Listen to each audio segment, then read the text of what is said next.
Hi, my name is Teddy Ruxpin. Can you and I be friends? Yeah. I really enjoy talking to people.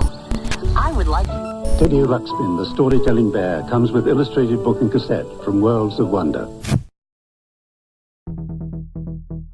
Hello everybody, Jabird here. As we all know, toys can play a vital role in a child's development, providing joy, entertainment, a means of self-expression, helping children learn about the world and themselves. However, would you believe it if I told you that these same toys that brought nostalgia to our childhoods are deadly and have been banned in many countries around the world, including America? Today, we'll talk about 3 children's toys that are now banned in America due to their deadly nature.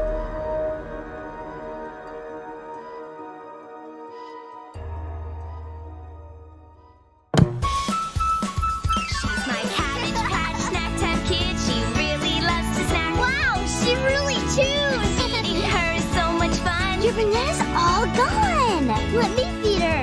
And when you think she's through, look inside her backpack and like magic, the snacks keep coming back. I love to feed my Cabbage Patch snack time kid. Cabbage Patch Kid snack time kit comes with all the play food you see here. Each sold separately, batteries not included. From Mattel.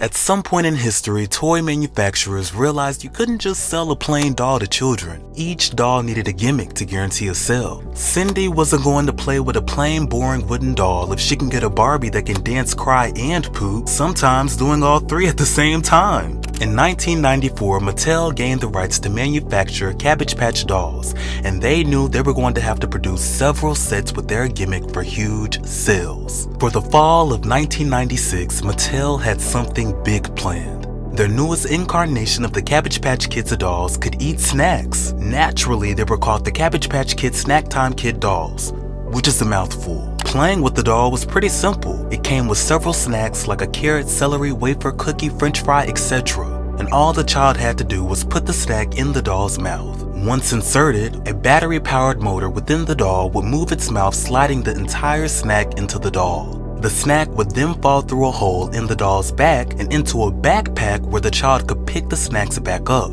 In the commercial for the doll, this was described by the overly enthusiastic narrator as like magic, and that is true if you don't understand the whole concept of the hole. After the commercial aired, the Cabbage Patch Kids Snack Time dolls jumped to the top of several kids' Christmas lists, and Mattel knew that they had a hit. By the end of the year, over 500,000 dolls had been sold. Some reports say 700,000. Either way, it was a success. But unfortunately, for Mattel, a slight problem would arise that would threaten that success. The Cabbage Patch Snack Time Kids doll is designed to chew automatically when fed plastic French fries. Well, this particular doll began munching on 7-year-old Sarah Stevens' hair, right up to the scalp. Remember that motor I mentioned that moved the doll's mouth to pull the snacks through the doll? Well, there wasn't an off button for it, and it couldn't go in reverse. That's not really a big deal except for the fact that the kids who were often playing with these dolls were girls with really long hair that could conveniently fit in the doll's mouth. By the end of the year, the Consumer Product Safety Commission have received multiple reports of the dolls eating a child's hair. Possibly the most well-known incident was that of 7-year-old Sarah Stevens who, while waiting for her aunt at the hair salon, got her hair caught in the Snack Time doll's mouth. As people took pictures for evidence and the incident was quickly reported to the media, Sarah Stevens' story garnered national media attention, with reports that it took 3 people over 30 minutes to dislodge the toy from Sarah's hair. This led to a wave of other reports popping up in multiple newspapers across the country, with one parent calling the Snack Time doll the dolls from Haiti, and one other reporter comparing it to the murder-loving doll Chucky from Child's Play.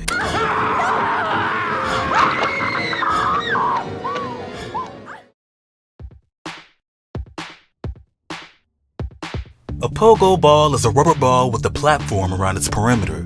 It sort of looks like the planet Saturn where the platform is the rings. The trick is to not lose your grip on the ball while keeping your balance as you go up and down. Hasbro's Pogo Ball made the splash in the States during the summer of 1987, becoming the third best-selling toy on the market after G.I. Joe, A Real American Hero, also Hasbro's, and Barbie. Invented in 1969 by two Belgians, Raphael J. van der Kleen and Wilfred F. Ribbons.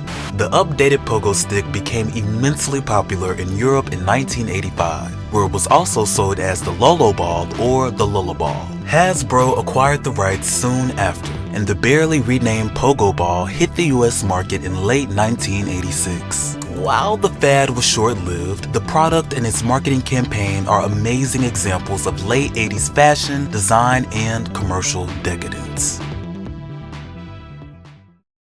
I got the ball that lets you reach for the sky. I got the ball that lets you fly, fly, fly. Higher and higher. I'm a pogo ball master. I got the ball. I'm a pogo ball master.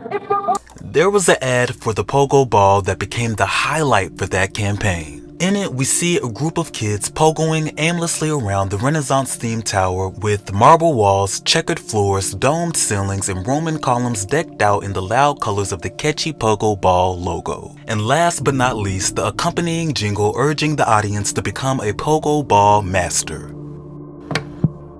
The device itself was insufferable, and one's ankles were in a constant state of shock and pain, and the effort to actually get off the ground was unimaginable. The bounce mechanism had all the power of a half-flat middle school basketball. Anyone who's ever tried to balance themselves on a ball probably found out pretty quickly that doing so was a good way to get your face acquainted with the pavement. Hasbro, taking this concept to heart, decided to take an already dangerous toy concept, the pogo stick, and attach a ball to the bottom while getting rid of the handlebars. Now, the Pogo Ball wasn't inherently dangerous, but the overall lack of control could lead to some users having some pretty significant spinal cord injuries, and a lot of broken items when used indoors. But look, if you really want one and you want to test it out, you can get one on eBay. The hoverboard was invented in 2014 by the American Shane Chen. This man was a true inventor and has also invented the monowheel. In 2015, the hoverboard became known by the mass public, and that was because many world-famous stars were seen on hoverboards. When you lean forward, you drive forward. When you lean backward, you drive backwards. The hoverboard was originally developed as a toy for children. In practice, it was also used by adults for business purposes. For example, hoverboards were often used to bridge the distances in large warehouses. The hoverboard was not only a fun factor, but also a practical way of transport to go from A to B. You could do groceries with the hoverboard or just visit someone. The hoverboard could be used by anyone and everywhere. Riding on a hoverboard could be learned within 10 minutes. A nice advantage is that the hoverboard runs on electricity. You don't have to worry about the high cost of petrol or road tax. However, the hot ticket item of the 2015 holiday season would end up not going over too well. Is questioning the makers of hoverboards about their safety standards. This comes as the online retailer removed some boards from its online store. The decision by Amazon follows a similar move by major airlines to ban the boards from their flights. Meantime, the Consumer Product Safety Commission is investigating at least 10 different reports of hoverboard fires in 9 states just in recent weeks. The battery-powered devices tended to burst into flames when left charging for too long. In December of 2015, every major airline in the US banned the devices because of fire hazards caused by lithium-ion batteries. Universities would soon follow suit. Some banned students from keeping them in their dorms, and others outlawed the devices anywhere on campus. A 3-year-old girl from Harrisburg, Pennsylvania died in 2017 during a Friday night house fire that officials say was ignited by a hoverboard that was recharging. The fire, which broke out around 7:45 p.m., the tragedy was ruled accidental and attributed to a hoverboard plugged in to recharge on the first floor, where the family members were also present. The family would also go on to state that they heard some sizzling and crackling in the hoverboard, and shortly thereafter it exploded in flames.